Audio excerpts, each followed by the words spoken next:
কিসের সম্বন্ধে কিছু বলা খুব কঠিন। আমি আরও এত ছোটোবেলাকার বন্ধু, যখন হাঁটা শিখেছি তখন থেকে মনে একসাথে। তারপরে আমরা সমস্ত, ও যেমন আমি একটা জায়গায় গেলে আমরা সবসময় একসাথে ঘুরতাম, কোনো জায়গায় যেতাম আমি আর ও যেতাম, তার গানের প্রোগ্রামে একসাথে যেতাম। গায়কও না, আমি সাংস্কৃতিক শিল্পীও না, কিন্তু আমি বনসাই করতাম, ও আমার বনসাইয়ের সাথে সবসময় যেত।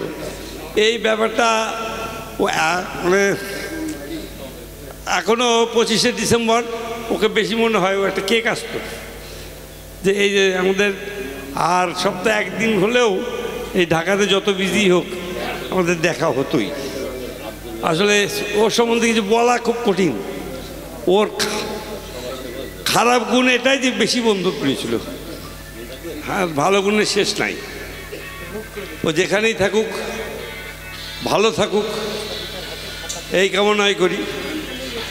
আর শেষ পর্যন্তকে ভোলা যাবে না, ভুলবো না, আর ভোলা উচিত হবে না।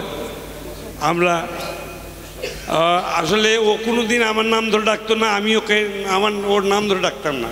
বন্ধু বন্ধু এদিকে আইস, আমিও বলতাম তাই, ও তাই বলতো, এই জিনিসগুলা।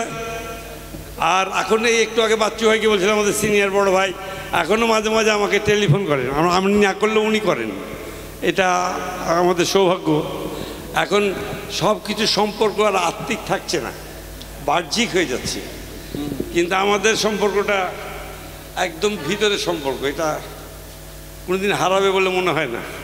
জয় দিয়ে যাচ্ছি।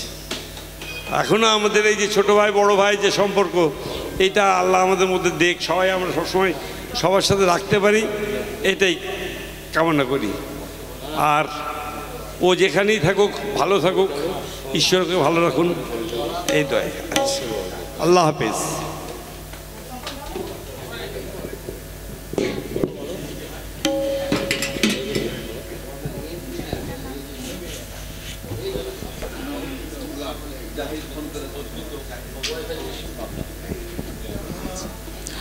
ধন্যবাদ।